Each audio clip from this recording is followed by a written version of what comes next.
빌립보서 우리 3장 16절에서 10절에서 16절까지 보도록 하겠습니다.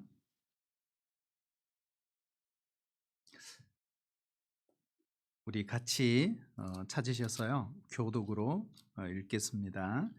16절 같이 읽도록 하겠습니다. 찾으셨습니까? 네, 우리 3장 10절입니다. 내가 그리스도와 그 부활의 권능과 그 고난의 참여함을 알고자 하여 그의 죽으심을 본받아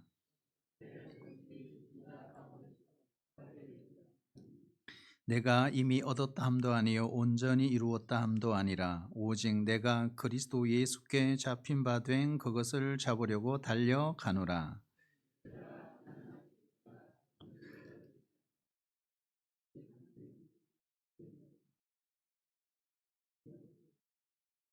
표대를 향하여 그리스도 예수 안에서 하나님이 위에서 부르신 부름의 상을 위하여 달려가노라.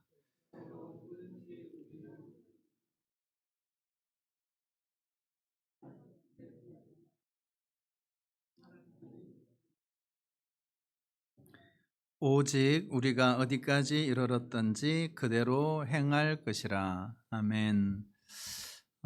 우리 예배 세미나 참석하신 분도 계시고 참석하지 못하신 분 계시는데요. 저는 오늘은 짧게 하셨거든요. 지난주는 2시간 10분 했어요. 네, 오늘은 1시간 한 20분 정도 그렇게 짧게 하셨으면 부탁을 했습니다. 근데 제가 가장 마음에 와닿았던 것이 2가지. 우리 밥 먹으면서 저녁에 가족들하고 서로 나눴었는데요. 첫 번째는 우리가 배운 예배의 실제를 다음 세대에 가르쳐야 한다는 거예요. 그러니까 우리는 모르고 예배하고 모르고 찬양하고 아무 곡이나 막 부르고 막 그렇게 그게 아니더라는 거예요, 이게. 그래서 우리가 공부하고 알았던 이 실제는 또 다음 세대들에게 넘겨줘서 또 그 세대들이 배우고 공부하고 또 따라올 수 있도록 이게 정말 중요하구나, 이걸 하나 깨닫고요. 2번째는 저에게 개인적으로 내가 예배의 방해꾼이 되면 안 되겠다, 이런 생각이 있어요. 여러분, 우리가 나 때문에 예배가 방해될 수 있다는 거예요. 예. 그게 막 확 꽂혔어요. 그래서 아빠 이거 하지 말고 저거 하지 말고 이거 하지 마, 이렇게. 그게 다 예배의 방해가 된다. 그렇잖아요. 그러니까 그래서 많은 생각을 하게 됐어요. 뭐 우리 한 사람 한 사람이 다 예배자거든요. 그런데 내 자신이 이렇게 함으로써 예배를 드리지 못하도록, 그러니까 하나님께 나아가는 지성소 예배를 방해해버리구나. 그래서 곡 하나가 너무 소중한 거예요. 그러니까 우리는 잘못하다가는 뜰에서 놀다 가는 거예요. 예? 뜰에서 놀다 가는 거예요. 들어가지도 못하고 그냥. 그냥 부르고 그냥 했던 이게 아니었구나 하는 걸 많이 생각을 하게 되었습니다. 그래서 그런 의미에서 예배의 말씀도 중요하죠. 말씀. 그래서 이 떡상이잖아요. 떡상. 성소에 있는 떡상. 그러니까 제사장들이 그 떡을 먹고 힘을 얻어서 기도하는 거거든요. 그렇죠. 그러니까 우리도 이 말씀을 먹어야 힘을 얻어요. 그러니까 영혼이 굶주리면 예배가 안 되는 거죠. 그렇죠. 그래서 반드시 말씀이 있다, 떡상이 있다 하는 걸 알 수 있습니다. 우리 한번 따라해 주시래요. 더 갈망합니다. 예, 더 갈망합니다. 더 갈망합니다.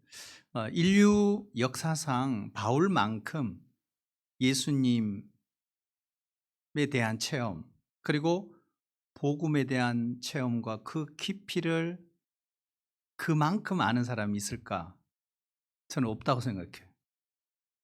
실제로 바울은 역사적인 예수님을 만난 적이 없어요. 그러니까 육성으로 예수님의 설교를 못 들었어요. 근데 여러분, 12제자들은요 육성으로 예수님 설교도 듣고 성령도 체험했어요. 이 2가지를 다 경험한 사람들이에요. 근데 바울은 육성은 못 들었어요. 그런데 성령이 임하심으로 성령을 통해 예수님을 알게 된 거예요. 그런데 놀라운 거는 어 육성으로 들었던 제자들의 사역도 대단하지만 실제로 예수님을 이 땅에서 못 만났지만 바울은 성령을 통해 만난 복음 더 놀라웠다는 거예요. 그러니까 여러분 우리도 마찬가지죠. 그리고 예수님이 그런 이야기 하셨잖아요. 나를 믿는 자는 나와 같은 일을 할 것이며 나보다 더 큰 일을 하리라. 기억나세요? 예수님이 다락방 강화에서 하신 말씀. 그래서 말씀을 묵상하다 보니까 와 그렇구나 그런 생각을 하게 됐어요. 여러분 바울서 신서는 13권이잖아요. 근데 이 바울서 신서 13권이 없었다면 예수님의 죽음과 그 부활을 우리에게 주는 그 황홀한 은혜를 과연 우리가 이렇게 깊이 누릴 수 있을까 할 정도예요. 그러니까 바울만큼 예수님을 아는 사람도 없고 바울만큼 복음을 위해 헌신한 사람도 없어요. 왜? 그만큼 깊이 복음을 경험했기 때문에. 그런데도요 오늘 같이 읽었지만 아직도 나는 예수님을 더 알고 싶다. 우리 한번 딸까 예수님을 더 알고 싶어요. 배움을 멈춘 사람은 성장이 없어요. 그러니까 우리 기도 세미나 예배 세미나 하면 참석하는 게 좋아요. 와서 또 배우고 듣고 하나라도 건지잖아요. 하나라도. 예? 여러분 이 대사도 바울이요 그렇게 예수님을 경험하고도 뭐냐 아직도 나는 예수님을 알고 싶다 이 고백을 놀라운 겸손이죠. 우리가 이 본문을 읽을 때 머리가 그냥 숙여지는 거예요 자동적으로. 우리가 지난번에 공부할 때요 예수님을 알게 된 것이 내 인생의 최대의 발견이다. 내 인생의 최고의 만족이라고 고백했어요. 예수님과 비교할 만한 것은 아무것도 없다. 여러분 나도 그러시죠? 우리 성도님들 그러시죠? 안 그러신가요? 예수님을 더 깊이 만나셔야 돼. 이런 영적인 갈망, 예수님과 비교할 만해 아무것도 없다. 이렇게 고백을 분명히 지난주에 했어요. 그런데 오늘 읽어보니까 그 바울의 영적인 갈망이 예수님을 더 알기를 원한다는 거예요. 자, 우리 10절, 11절 한번 읽고 진짜 그런가요? 자, 한번 읽어볼까요? 10절, 11절 같이 읽겠습니다. 시작. 내가 그리스도와 그 부활의 권능과 그 고난의 참여함을 알고자 하여 그의 죽으심을 본받아 어떻게 해서든지 죽은 자 가운데서 부활에 이르려 하노니. 아멘. 예수님을 깊이 안다는 것은요 정보가 아니에요. 그렇죠? 예수님을 깊이 알고 싶어요. 이건 예수님에 대한 지식이나 정보를 습득한다 이런 뜻이 아니에요. 여러분 분명히 우리 신앙생활에는 지식이 필요합니다. 하지만 그것보다 더 훨씬 더 중요한 게 있다는 거예요. 그게 뭐냐? 오늘 본문 10절에 보면 그를 아는 것. 따로 그를 아는 것. 그를 아는 것. 여러분 바울이 예수님을 모르는 게 아니잖아요. 너무 잘 알고 있어요. 그런데 더 알고 싶다. 더 알고 싶다. 그런데 여기에 예수님을 더 알고 싶다 이런 뜻은 뭐냐면 예수님을 체험적으로 이런 뜻입니다. 예수님을 체험하고 싶다. 여러분 예수님을 꼭 체험할 수 있기를 축복합니다. 체험해야 돼요. 신앙생활의 체험이에요. 체험 안 하면요 결국 다 지식과 정보예요. 그냥 추상적이고 관념적이에요. 여러분 그렇잖아요. 내가 뭐 연애 책을 아무리 읽어도 이론이에요. 나와는 상관이 없어요. 실제로 연애를 해봐야 되는 거예요. 여러분 사랑에 빠진 연인이 있다고 생각해 봐요. 이름이 뭐예요? 취미가 뭐예요? 어디 살아요? 부모님은 살아 계세요? 여러분 이건 다 정보잖아요. 지식이잖아요. 여러분 그런데 두 연인이 만나서 그걸 안다고 해서 그게 만족이 있을까요? 그렇지가 않습니다. 더 나아가고 싶은 거죠. 그렇죠? 더 알고 싶은 거예요. 그래서 서로를 더 깊이 경험하고 싶은 거예요. 뭘 좋아하는지, 어떻게 살아왔는지, 어떤 아픔이 있는지. 그러니까 더 깊이 알고 싶어 하는 거죠. 그래서 오늘 바울은 이렇게 말하잖아요. 그리스도를 더 알고 싶다. 이게 첫 번째 소원이에요. 그리고 두 번째 보면요. 부활의 권능을 알고 싶다. 부활의 권능. 여러분 부활의 권능을 체험할 수 있기를 바랍니다. 우리 신앙생활 하면서 이 경험하셔야 돼요. 고린도 후서 1장 8절 이하에 보면 바울이 간증을 해요. 아시아에서 힘에 지나도록 심한 고생을 받아 살 소망까지 다 끊어졌다. 여러분 이 사건이 무슨 사건이죠? 아시아 하면 뭐라 그랬죠? 아시아. 아시아 하면 어디죠? 에베소잖아요. 따라할까요? 아시아. 제가 아시아 하면 에베소 하는 거예요. 아시아. 에베소예요. 에베소에서 무슨 일이 에베소 폭동, 데메드리오 폭동 사건이 일어났잖아요. 그래서 힘에 지나도록 살 소망까지 끊어졌다. 마음의 사형 선고를 받은 줄 알았다. 이렇게 돼 있어요. 그때 오직 죽은 자를 다시 살리시는 하나님만 의지함으로 구원받았어요. 이 간증을 하고 있어요. 거기에 고린도서 1장 8절을 보면. 그리고 큰 사망에서 우리를 건지셨다. 이 부활의 권능이죠. 저도 인생에 몇 번 이야기했어요. 자살을 경험한 적이 있어요. 부모를 원망하고 교회를 원망하고 세상을 원망했어요. 팔팔한 젊은 청년 때입니다. 한두 살 때죠. 아파트 옥상에 올라가서 죽어버리자. 그러면 고민도 하지 않겠지. 깨끗이 정리하자. 그 순간 제 마음 가운데 들려오는 하나님의 음성이 있었어요. 저도 깜짝 놀랐죠. 두려워하지 말라. 내가 너와 함께함이니라. 놀라지 말라. 나는 내 하나님이 됨이니라. 내가 너를 도와주리라. 저도 그 순간에 멈췄어요. 그 뛰어내리는 순간에 그 음성 듣고. 그래서 죽음의 순간에 기적같이 일으켜 주시는 기가 막힌 은혜. 이것이 바로 죽음에서 부활을 체험하는 순간이에요. 여러분 우리는 매일 일상생활 속에서도요. 부활의 능력을 체험할 수 있어요. 하루하루 나를 살리시는 하나님의 은혜. 여러분 이번 한 주간도 이런 부활의 권능을 체험하며 살아가는 은혜가 있기를 축복합니다. 그게 신앙생활이에요. 그거 없으면요. 그런데요. 그보다 더 놀라운 고백이 있어요. 근데 참 대단한 거예요, 바울이. 더 놀라운 것은 무엇까지 알고 싶다? 예수님의 고난에 참여함을 알고 싶다. 와, 이게 대단한 거예요. 이게 진짜예요. 이게 바로 찐이에요, 찐. 예? 요즘 아이들은. 내가 만약에 여러분 한번 생각해 봐요. 내가 누군가를 사랑하면요. 좋은 것만 참여하지 않아요. 내가 누군가를 사랑하면 그 사람의 아픔과 상처와 고난과 그 모든 걸 다 받아들이고 거기에 같이 참여하는 거잖아요. 그리고 전부를 알게 되는 거죠. 자기를 비워 종이 되시고 죽기까지 복종하신 나를 살리기 위해서 예수님의 고난에 동참하고 싶은 그 목마름이 있어야 한다 이게. 여러분 그런 면에서 바울과 우리를 비교해 우리는 참 약았어요. 사람 인간적으로 너무너무 약았어요. 왜냐?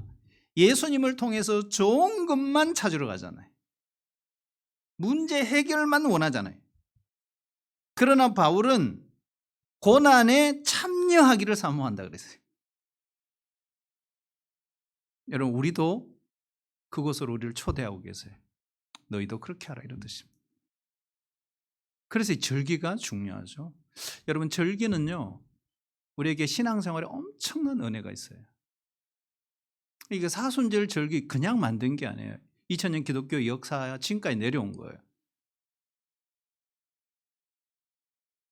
새벽을 깨워 기도하시길 바랍니다.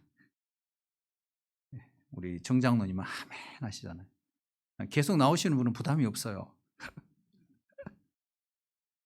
자, 우리 12절에서 14절 같이 한번 읽어볼까요? 12절에 14절 우리 잘 아는 말씀이죠. 예, 시작. 내가 이미 얻었다함도 아니요 온전히 이루었다함도 아니라 오직 내가 그리스도 예수께 잡힌 바 된 그것을 잡으려고 달려가노라. 형제들아, 나는 아직 내가 잡은 줄로 여기지 아니하고 오직 한 일, 즉 뒤에 있는 것은 잊어버리고 앞에 있는 것을 잡으려고 표대를 향하여 그리스도 예수 안에서 하나님이 위에서 부르신 부름의 상을 위하여 달려가노라. 아멘. 여기 아멘 해야 됩니다. 여러분, 정말 놀라운 사실을 고백하고 있죠. 바울 자신이 이렇게 말하는 거. 이거 쉽게 이제 우리가 이제 의역을 하면 이런 거죠. 난 예수님을 다 안 것이 아니다. 완전히 예수님을 알고 싶다. 이런 거예요. 우리가 바울은요, 인간적으로 보면 대단한 학자입니다. 학문성이 대단합니다. 어쩌면 이 땅에 살아서 존재했던 사람들 중에 뭔가를 이루었다고 말할 수 있는 가장 전형적인 인물을 꽂아라면 바울입니다. 주님을 인격적으로 만난 후에요, 20년 세월 동안 복음, 교회 그 세월을 보냈어요. 그리고 학문이 더 학문적으로 더 깊어졌어요. 그리고 신앙적으로 더 탄탄해졌어요. 우리에게 전해오는 갈라디아스, 로마스, 복음의 진수를 그는 몸으로 직접 체득한 사람입니다. 그래서 마이 가스펠이라는 거예요. 바울이 체험한 복음, 마이 가스펠. 그걸 우리에게 동일하게 전하고 있는 거죠. 그가 경험한 계시의 영광, 타의 추정을 불허합니다. 형용할 수가 없어요. 신약 성경 27권 중에 13권을 기록했어요. 그는 말씀의 사람입니다. 그런데도 아직도 이루지 못했다고 말하는 거예요. 왜 그럴까? 1차적으로 생각할 때는 우리는 항상 인간이니까 뭔가 부족하지. 그런 측면에서 볼 수도 있죠. 그러나 더 중요한 게 있어요. 한번 따를까요? 주님의 광대하심. 주님의 광대하심. 예수님은 하나님이시다. 그러니까 하나님의 그 광대하심, 그 무한대이신 하나님. 여러분, 우리가 알아야 얼마나 알겠어요. 그래서 더 알고 싶다. 더 알고 싶다. 그래서 바울은 우리 읽었지만 자신을 운동선수에 비유하고 있잖아요. 뭐라고요? 따라할까요? 달려간다. 한순간도 긴장을 늦추지 않는 거죠. 마지막 결성점을 향해 쉬지 않고 뛰어가는 경주자 사도 바울이에요. 배우고 공부하고 알아가고 또 배우고 공부하고 알아가고 체험하고. 여러분, 신자는 한 번 변화를 체험한 것으로 끝내면 절대로 안 되죠. 신앙생활은 항상 진행형이에요. 진행형. 지금도요, 계속 거듭남을 체험해야 돼요. 여러분, 매일 거듭남을 체험하시기를 축복합니다. 계속 거듭나야 돼요. 여러분. 네. 어제 좋았는데 오늘은요? 아니에요. 오늘은 또 거듭나야 돼요. Born again. 이것은 내 삶 속에 지속적으로 계속 반복이 돼야 되는 거예요. 거듭남은 일회성이 아니에요. 계속 반복이 돼야 되는 것입니다. 새로운 피조물, 한번 새로운 피조물 됐다고 끝나는 게 아니에요. 만물을 새롭게 하시는 하나님의 그 은혜는 매일 우리를 새롭게 하는 거죠. 그러니까 은혜에 더 깊이 들어가도록 만드는 거죠. 12절 보시면요, 이미 얻었다 함도 아니요 온전히 이루었다 함도 아니라. 바울의 정체성, 이것은 신자의 정체성이 되어야 합니다. 그래서 우리는 날마다 변화를 받아야 되는 거예요. 날마다 변화해야 돼.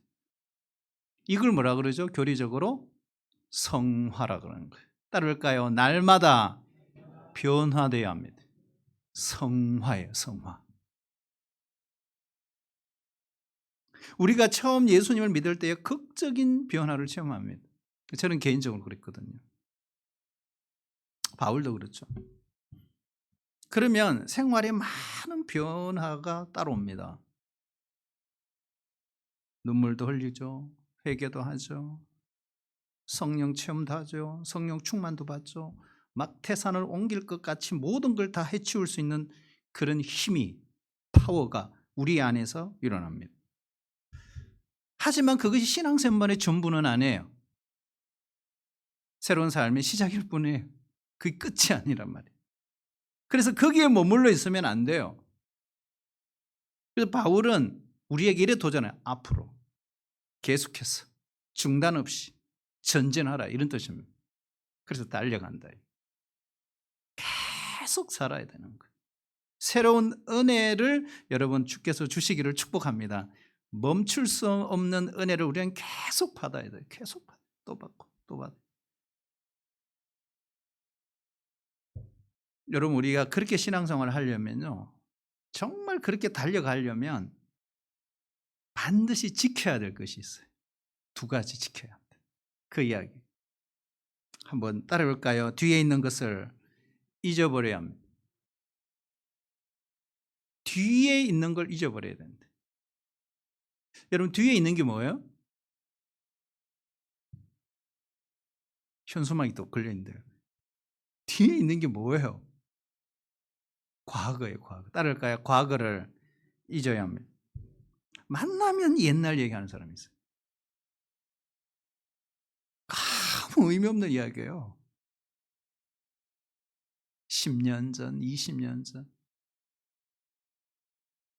과거를 잊어버려라. 그러니까 과거를 붙들면 미래를 나가지를 못해요. 앞으로 나가지를 못해요. 거기 묶여버리잖아요. 여러분, 묶여 있으면 안 돼요. 지난번에 이야기했잖아요. 인간은 과거지만 하나님은 미래다. 그래서 재탕, 삼탕 계속하는 거예요, 사람들. 바울은요, 진짜 깨놓고 딱 말하면 과거에 대해서 할 말이 너무 많은 사람이에요. 하여튼 뭐 좋은 이야기든 나쁜 이야기든 할 말이 너무 많은 사람이 바울입니다.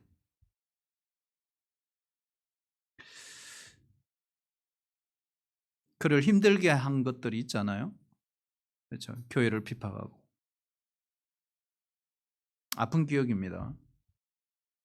그래서 초대교회는 변화된 바울을 인정해 주지 않았어요.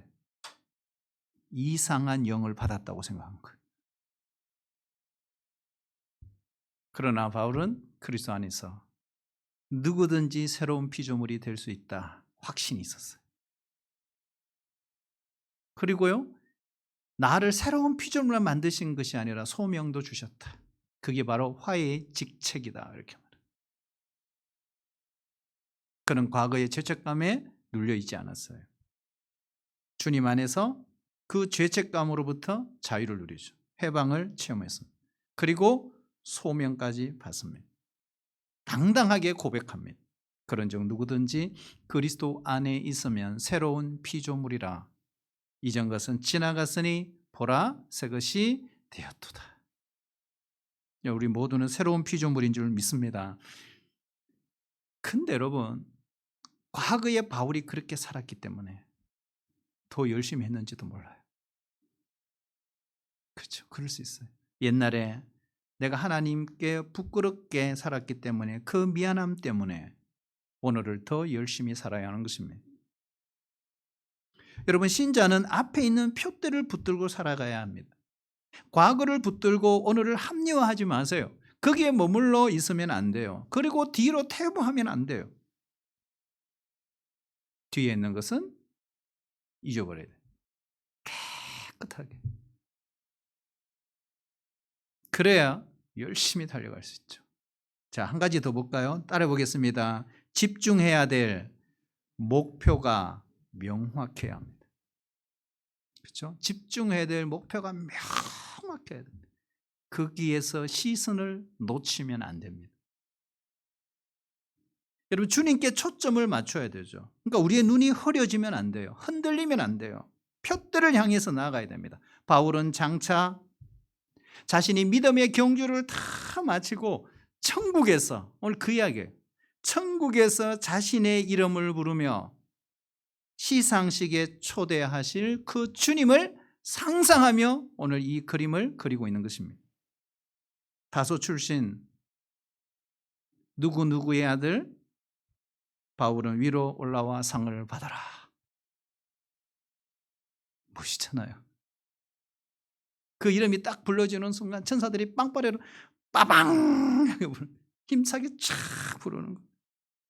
그럴 때 여러분 바울이 주님이 계시는 단상으로 한 계단 한 계단 쫙 올라가는 거예요. 여러분 상상만 해도 가슴 벅차지 않나요? 감격스럽지 않아요? 어제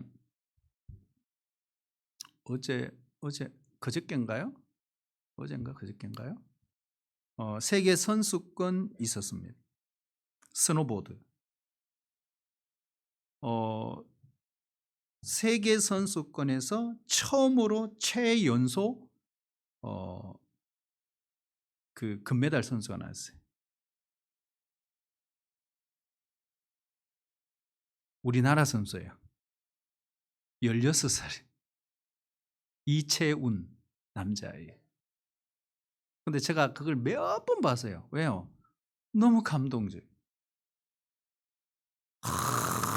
내려와서 막 1440도로 돌아가지고 또 내려와서 다시 1440도를 돌고 또 이쪽에 가서는 1260도를 돌고 또 내려와서 1260도. 이건 불가능하다는 거예요. 그러니까 1440도를 연속으로 돌고 1260도를 연속으로 또 두 번 도는 거예요. 이거는 거의 불가능한 일이라는 거예요. 그래서 우승을 했어요. 16살이에요. 몇 학년이에요? 고등학교 1학년이더라고요. 만으로 그러니까. 근데 시상대에 탁 올라간 거예요. 근데 옆에 애들은 기가 다 추고 있어요. 뭐 올림픽에서 메달 딴 애들인데 16살짜리가 탁 올라가는데. 근데 정말 감격적인 것은 갑자기 뒤에 화면에 태극기가 딱 뜨는 거예요. 그러면서 동해물과 백두산이 쫙 나는데 애가 막 우는 거예요. 16살짜리가.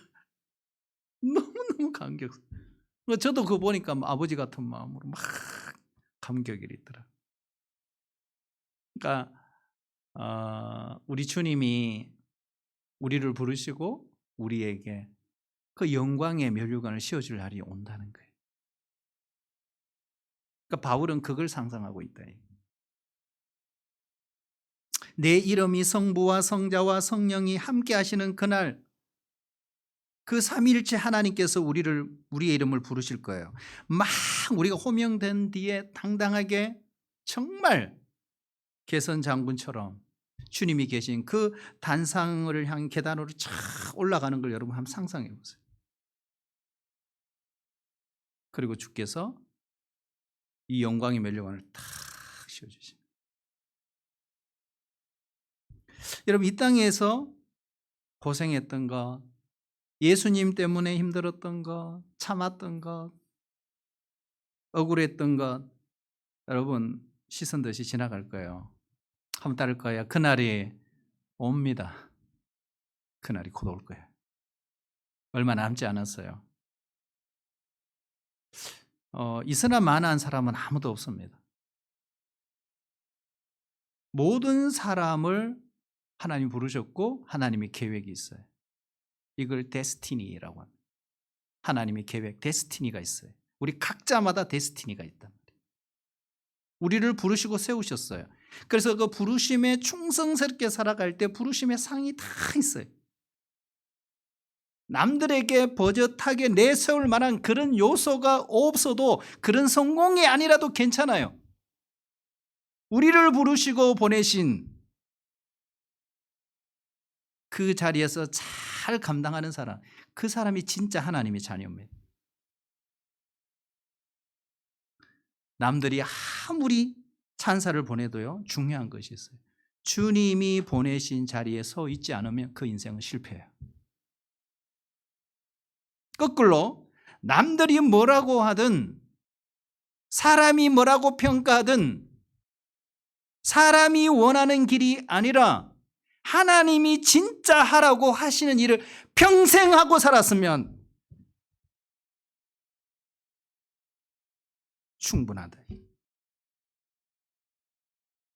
자, 우리 로마서 11장 29절 우리 같이 한번 읽어볼까요? 같이 읽어볼게요. 시작.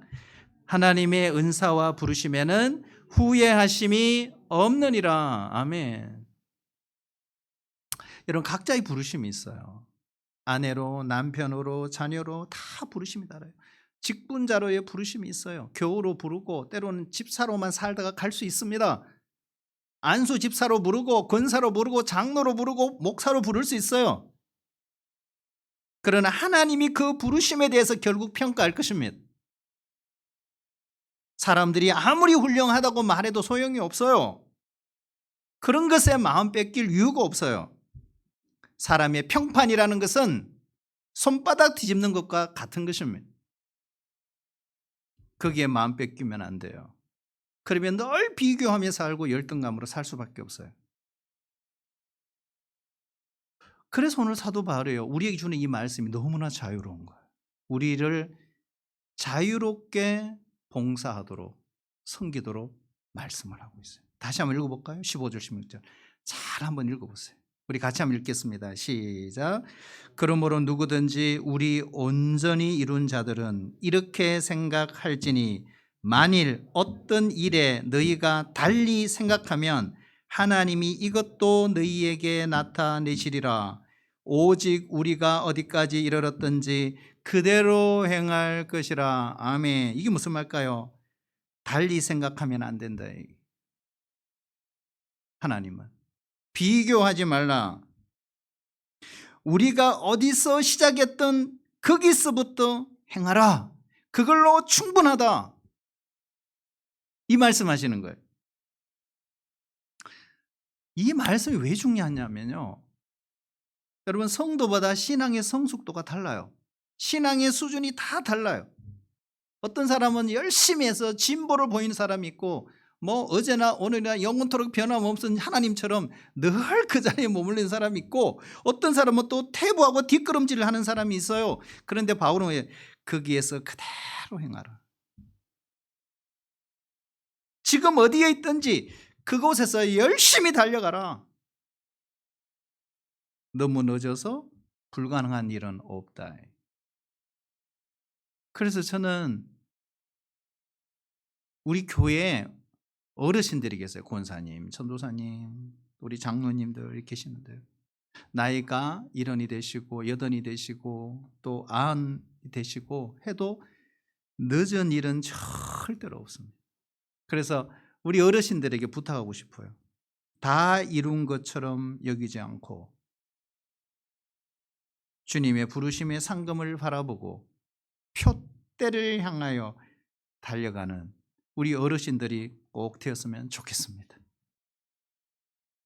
거기에 하나님의 복이 임합니다. 여러분, 누가복음 1장 읽었어요. 그 두 선지자가 할머니 할아버지가 나오잖아요. 그렇죠? 두 선지자가 나오면서 메시아 그리스도를 지금까지 기다렸다고. 너무너무 감동적이에요. 1장 읽어보면 너무너무 감동. 그 어머니가요, 성전에 아기 예수님을 데리고 왔을 때 그 아기 예수님을 보고 그렇게 이야기합니다. 마지막 순간까지, 그 90이 넘었는 그 순간까지 자신이 할 일이 있었다는 거예요. 그게 영광이에요, 영광.